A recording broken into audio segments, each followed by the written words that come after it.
Bismillahirrahmanirrahim. Assalamualaikum warahmatullahi wabarakatuh. Perkenalkan, nama saya Indah Pradinda Harahap. Saya merupakan mahasiswa pendidikan profesi guru dalam jabatan kategori 2 tahun 2022 dengan bidang studi ekonomi. Asal LPTK saya Universitas Negeri Makassar.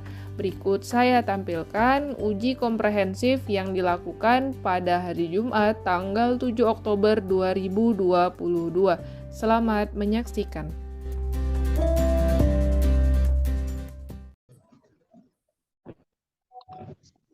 Ya, oke. Baik. Bismillahirrahmanirrahim. Assalamualaikum warahmatullahi wabarakatuh. Kembali lagi kita ketemu pada kesempatan ini untuk ujian komprehensif. Untuk Ibu Indah, saya berikan waktu 15 sampai 20 menit untuk memaparkan ide dan gagasan terkait dengan rencana aksi atau pemahaman terkait dengan perangkat pembelajaran yang ada. Untuk itu langsung saja saya persilakan kepada Ibu Indah Pradinda Harahap ya. Ya, silakan Ibu. Ya. Baik Bapak, terima kasih atas waktunya. Assalamualaikum warahmatullahi wabarakatuh. Waalaikumsalam warahmatullahi wabarakatuh. Ibu, nama saya Indah Pradinda Harahap. Dari kelas ekonomi 001, asal daerah saya dari Provinsi Aceh, sekarang mengajar di SMA Negeri 1 Tenggulun, Kabupaten Aceh Tamiang. Di sini saya akan coba memaparkan hasil yang saya dapatkan selama mengikuti kegiatan PPG, mulai dari identifikasi masalah, lalu mencari eksplorasinya, sampai ke LK 2.2, dan kemarin saya juga sudah mengupload rencana aksi untuk hari ini coba saya paparkan. Baik, Bapak Ibu. Jadi yang pertama ada di identifikasi masalah. Nah, kegiatan di identifikasi masalah ini mencakup kegiatan-kegiatan untuk mengidentifikasi masalah-masalah dalam pembelajaran terkait tentang keseharian guru. Jadi ini juga mencakup bagaimana penanganan siswa bermasalah, bagaimana model pembelajaran yang diterapkan oleh guru, sampai ke masalah motivasi siswa, masalah host, juga literasi dan numerasi. Jadi di tahap ini kami memaparkan ada sekitar 6 permasalahan yang saat itu kami jabarkan terkait tentang keseharian kami sebagai guru. Lalu kami menemukan permasalahannya, dan selanjutnya di LK 1.2 itu kami melakukan eksplorasi penyebab masalah.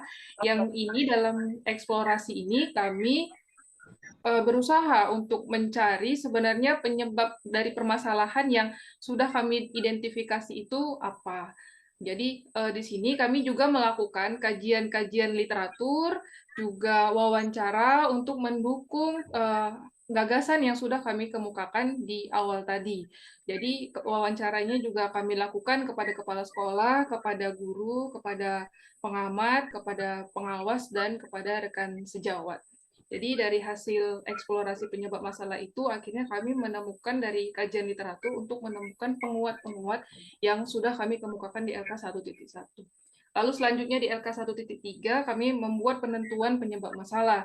Setelah di LK 1.2 tadi kami menemukan eksplorasi penyebab masalahnya, di LK 1.3 kami berusaha untuk menemukan akar penyebab masalahnya dengan mencari analisis key root factor. Kalau waktu itu, kalau tidak salah juga Bu Marhawati yang mengisi di kelas kami, Bunda yang mengisi. Jadi di situ kami diajarkan bagaimana cara mencari permasalahan yang menjadi sumber dari masalah-masalah lain. Yang akhirnya kita tidak hanya berfokus di masalah cabang, tapi kita berfokus di masalah yang akarnya, agar seluruh masalah yang tadi kita temukan di awal terkait tentang pembelajaran dan tugas keseharian kita sebagai guru itu bisa kita selesaikan. Selanjutnya, dari 6 masalah yang sudah ditemukan tadi, kita akhirnya ditugaskan untuk memilih 4 saja dari 6 masalah tadi yang paling terkait dengan kegiatan kita sebagai dan tugas kita sebagai guru.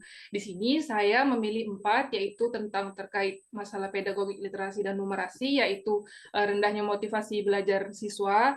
Lalu saya menemukan juga masalah kedua yang saya angkat terkait tentang kesulitan belajar. Masalah ketiga yang saya angkat itu tentang interaksi antar siswa, dan masalah keempat yang saya angkat yaitu tentang hoax dan miskonsepsi yang terjadi dalam pembelajaran begitu. Nah, dari 4 masalah yang tadi sudah dipilih begitu ya, Bapak Ibu, akhirnya dimasuk di pengembangan perangkat pembelajaran. Saat itu ada LK 2.1 dan LK 2.2.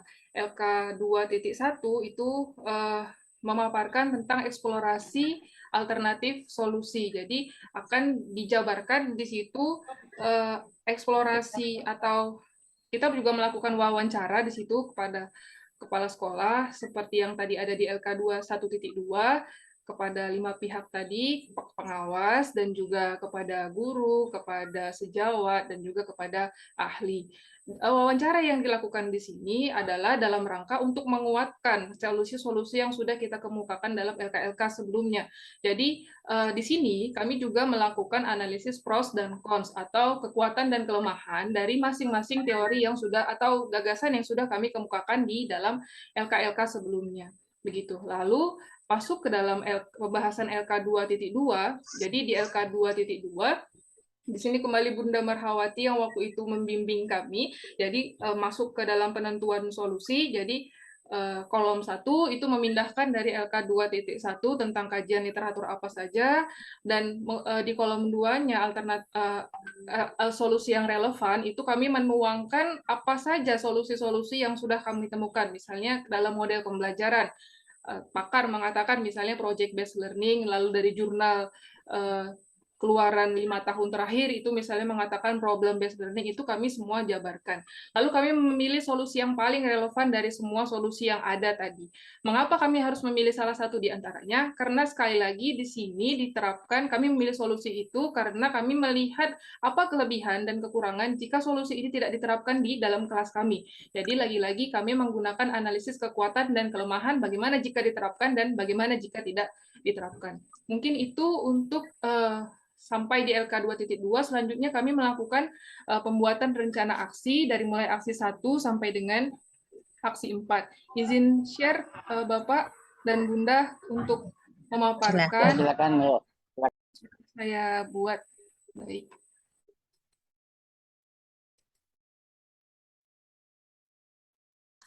Baik, Bunda, Bapak, ini saya membuat dalam PPT.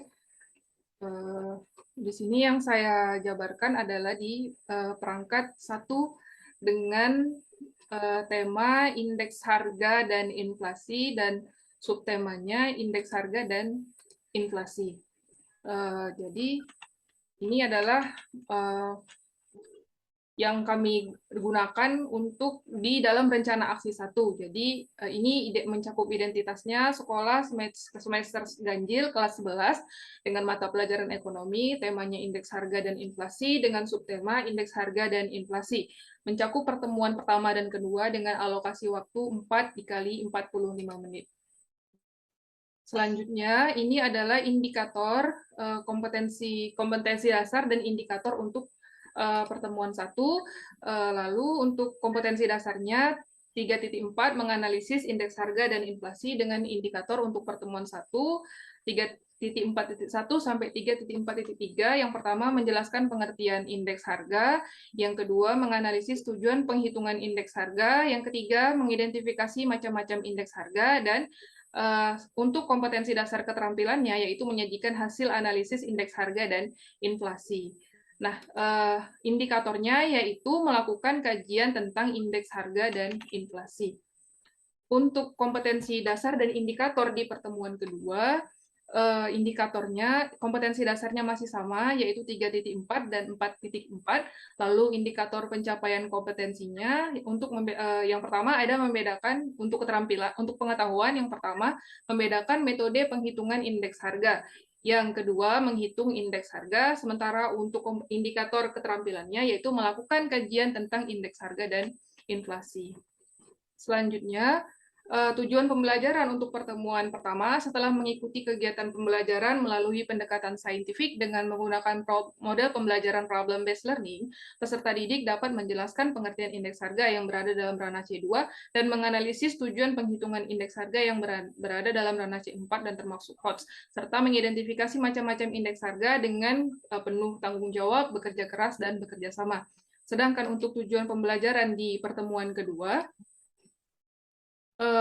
setelah mengikuti kegiatan pembelajaran melalui pendekatan saintifik dengan menggunakan model pembelajaran problem-based learning, peserta didik dapat menganalisis metode penghitungan indeks harga yang masuk ke dalam ranah C4 atau HOTS dan melakukan penghitungan indeks harga berada di dalam ranah aplikatif atau C3 dan menyajikan hasil analisis indeks harga yang masuk dalam ranah C4 dengan penuh tanggung jawab, bekerja keras, dan bekerja sama.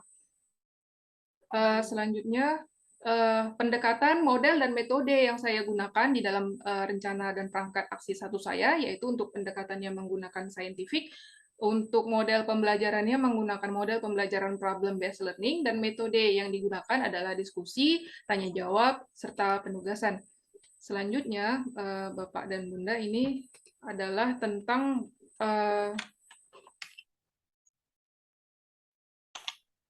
untuk sumber media dan alat belajar.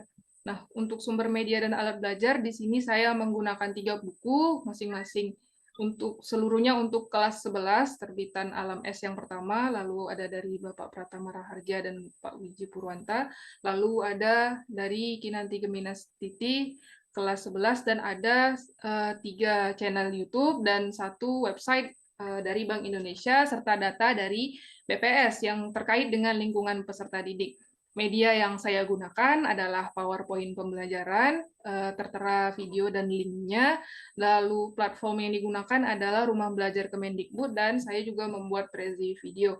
Alat yang saya gunakan adalah laptop, OHP, spidol, dan juga peta konsep. Selanjutnya, kegiatan pembelajaran untuk pertemuan 1, di sini saya awali dengan kegiatan pendahuluan. Seperti untuk pendahuluan itu melakukan pembukaan dengan salam pembuka, berdoa, mengucap syukur, melakukan presensi, mengajukan pertanyaan yang terkait dengan materi pembelajaran sebelumnya, dan memberi gambaran tentang manfaat pembelajaran yang akan dilakukan pada hari itu terhadap kehidupan sehari-hari, jadi kontekstual, dan mengaitkan materi yang akan dipelajari dengan materi sebelumnya, serta memberikan gambaran tentang materi yang akan dibahas, dan memberitahukan kepada siswa tentang KI, KD, serta KKM kepada peserta didik, lalu membuat kelompok diskusi. Untuk kegiatan inti, ini sintaknya yang pertama untuk problem-based learning adalah menciptakan situasi atau simulasi. Kegiatan yang pertama adalah mengamati. Peserta didik diminta untuk membaca buku ekonomi untuk SMA MA kelas 11 dari Alam S halaman 95 tentang indeks harga dan juga inflasi. Lalu peserta didik diminta untuk mengamati video yang disajikan dan mengaitkannya dengan lingkungan sekitar. Untuk sintaks PBL yang kedua adalah problem statement atau pertanyaan dan identifikasi masalah. Nah, sebelum peserta didik mempelajari pengertian indeks harga dan tujuannya, peserta didik dapat diberikan apersepsi dengan menanyakan tentang perbedaan indeks harga dan indeks jumlah yang selama ini mungkin sudah mereka ketahui sebelum pembelajaran. Selanjutnya, peserta didik bergabung bersama kelompok diskusi yang tadi sudah dibentuk, lalu melakukan pengumpulan data dan verifikasi di sintaks selanjutnya. Yang pertama ada menalar atau mengumpulkan informasi, dibentuk kelompok, yaitu kelompok 1 dan 4, itu ditugaskan untuk melakukan kajian tentang pengertian indeks harga dan melalui buku-buku yang ada di dalam perpustakaan maupun yang ada di dalam internet. Lalu ke dalam tugas yang kedua, untuk kelompok 2 dan kelompok 5 ditugaskan untuk melakukan kajian macam-macam indeks harga melalui buku-buku yang tersedia termasuk ke perpustakaan. Kelompok 3 dan 6 ditugaskan untuk melakukan kajian tentang tujuan perhitungan indeks harga melalui buku-buku yang tersedia termasuk di perpustakaan. Jadi ini kelompoknya hampir sama, dan setiap kelompok itu juga melakukan ditunjuk oleh guru untuk mempresentasikan kajiannya. Kemudian kelompok 4, 5, dan 6 yang tidak mempresentasi dapat mengajukan pertanyaan. Peserta didik diminta menuliskan hasil diskusi pada lembar kerja siswa yang sudah dibagikan. Lalu hasil diskusi kelompok kemudian dikumpulkan kepada guru. Sintaks selanjutnya dari PBL adalah pengolahan data dan analisis. Peserta didik bersama kelompoknya mencoba menganalisis data dan informasi sesuai dengan informasi yang sudah diperoleh. Dan untuk dilaporkan ke dalam bentuk mind map atau peta konsep tadi yang sudah saya sebutkan di dalam pendekatannya dan alat yang digunakan. Dan sintaks selanjutnya dari PBL adalah generalisasi. dalam saintifik ini masuk ke dalam M yang kelima, yaitu mengomunikasikan atau jejaring. Peserta didik yang menyampaikan hasil karyanya di depan kelas berupa mind map dan LKPD yang sudah dibuat bersama kelompoknya. Nah, untuk kegiatan penutup, siswa lalu merefleksikan hasil karyanya dan guru bersama-sama dengan siswa menyimpulkan inflasi dan masalahnya. Guru menyampaikan kegiatan berikutnya, yaitu inflasi dan konsepnya, dan menutup pembelajaran dengan mengucapkan hamdalah. Untuk kegiatan pembelajaran di pertemuan kedua, untuk sintak untuk kegiatan pendahuluan sama Bu dan Bapak seperti yang ada di pertemuan pertama. Lalu untuk kegiatan intinya, yang pertama untuk sintak sama saja dari menciptakan situasi sampai ke generalisasi. Namun di sini ada beberapa perbedaan karena bahan yang diberikan oleh guru juga sudah berbeda. Yang pertama, peserta didik diminta untuk membaca publikasi dari web Seki Bank Indonesia dan tentang metode penghitungan indeks harga konsumen dan tentang penghitungan indeks harga perdagangan besar. Peserta didik juga diminta untuk mengamati video yang disajikan dengan mengaitkannya dengan lingkungan sekitar. Selanjutnya, dalam sintak model PBL yang kedua, ada problem statement atau pertanyaan dan identifikasi masalah. Nah, peserta didik dapat bertanya mengenai metode penghitungan indeks harga dan juga bagaimana cara menghitung indeks harga.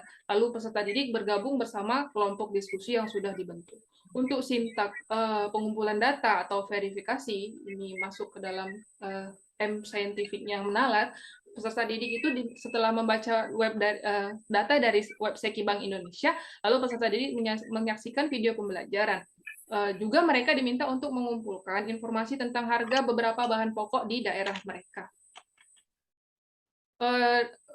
Bagaimana menghitung indeks harga dengan penghitungan indeks harga yang tersedia, yaitu tadi ada metode tertimbang, ada metode sederhana yang tidak tertimbang, dan melakukan penghitungan indeks harga konsumen dengan metode yang digunakan BPS selama ini, yaitu metode less payers. Untuk sintaks selanjutnya, yaitu pengolahan data dan analisis, masuk M yang selanjutnya dari pendekatan saintifik, yaitu mencoba dan saya potong Ibu Indah ya. Baik, Pak. Ya, mungkin cukup ya. Cukup Ibu Merah ya. Iya. Ya, Iya, oke, Pak. ya. Saya langsung saja persilakan kepada Ibu Dr. Haja Marhawati Nisi untuk memberikan pertanyaan berkaitan dengan apa ide yang sudah dipaparkan oleh kita Pradinda Harahap. Ya, dengan hormat Ibu, saya persilakan. Terima kasih, Pak, atas kesempatan yang diberikan. Assalamualaikum warahmatullahi wabarakatuh, Ibu Indah Pradinda. Waalaikumsalam warahmatullahi wabarakatuh. Ya, baiklah. Kalau mendengar tadi Ibu Indah presentasi itu kayaknya apa nih mau ditanyakan, kayaknya lancar jaya gitu nih. Ya. Oke. Baik.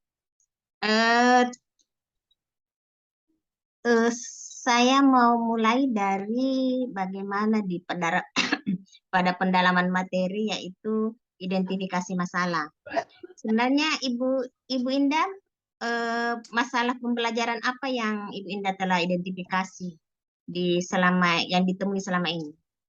Baik Ibu, kalau selama ini sebelum saya mengikuti kegiatan PPG, saya hanya mengidentifikasi permasalahan itu berasalnya itu bukan dari diri saya begitu. Jadi saya melihat bahwa permasalahan ini tuh tidak ada terkait dengan saya gitu. Jadi saya melihat bahwa oh memang siswanya yang tidak mampu untuk mengikuti pembelajaran, terutama ini terkait dengan capaian pembelajaran mereka. Hal ini terlihat dari banyaknya siswa yang mengalami nilai itu di bawah KKM saat penilaian tengah semester, saat penilaian akhir semester seperti itu. Jadi saya menganggap bahwa oh ternyata masalahnya cuma sebatas itu. Tapi ternyata setelah saya mengikuti kegiatan PPG ini, saya semakin terbuka pikirannya. Ternyata permasalahan yang saya identifikasi melalui jurnal, juga melalui diskusi bersama rekan-rekan sejawat dan bersama teman-teman PPG, dan juga dibimbing oleh dosen, ternyata itu sangat banyak permasalahannya, terutama terkait tentang HOTS, model pembelajaran, dan miskonsepsi yang terjadi di tengah-tengah siswa. Begitu, Ibu. Ini baru tanya identifikasi masalah, jawabannya udah panjang banget, sudah sampai ke penentuan solusi. Ya, oke. Ya, kalau setelah apa namanya mengeksplorasi penyebab masalah ya, mengetahui penyebab masalahnya dari ibu yang sudah diidentifikasi tadi, masalahnya sudah diketahui apa penyebab masalahnya, itu dari wawancara, dari kajian literatur. Nah, kemudian bagaimana Ibu Indah bisa menentukan akar masalah dari masalah yang sudah Ibu Indah identifikasi tadi? Baik, Ibu izin menjawab. Jadi di dalam LK 1.2 sebelumnya itu kan sudah dipaparkan ya, Bu, bagaimana apa kira-kira akar permasalahannya yang menjadi penyebab permasalahan utama tadi gitu. Lalu di LK 1.3 yaitu penentuan penyebab masalah, di sini kenapa kami yakin untuk menentukan itu sebagai penyebab permasalahan atau key root factor. Tentu kami melakukan kajian terhadap jurnal, terhadap buku-buku terutama. Jadi tidak hanya jurnal tapi juga terhadap buku-buku yang mendukung, dan kami melakukan perbandingan begitu. Kira-kira di antara permasalahan ini, oh ternyata ini yang menjadi masalah di atas masalahnya. Selain itu juga kami semakin kuat menentukan itu sebagai penyebab masalahnya dengan melakukan wawancara kepada pihak yang tadi, kepala sekolah, pengawas, ahli, dan sebagainya begitu. Dari yang pendalaman materi tadi, apa yang Ibu angkat akar penyebab masalah? Yang saya angkat kalau 4, Bu, kalau 4-nya, 6-nya dulu atau 4-nya dulu ini? 4-nya aja. Oh, 4-nya saja. Kalau yang pertama itu terkait tentang pedagogi, literasi, dan numerasi. Masalah yang saya angkat adalah rendahnya motivasi belajar siswa. Lalu yang kedua ada permasalahan tentang kesulitan belajar siswa. Nah, di situ siswa ini sulit untuk memahami materi-materi yang sifatnya kuantitatif. Lalu yang ketiga ada materi yang terkait tentang interaksi antar siswa. Masalahnya adalah interaksi yang ada di antara siswa itu kurang berjalan dengan harmonis atau kelas itu kurang kolaboratif. Lalu yang terakhir ada masalah tentang HOTS, literasi, HOTS, miskonsepsi, dan advance material. Di situ saya angkat permasalahan terkait bahwa model pembelajaran yang selama ini digunakan guru itu, ya Allah,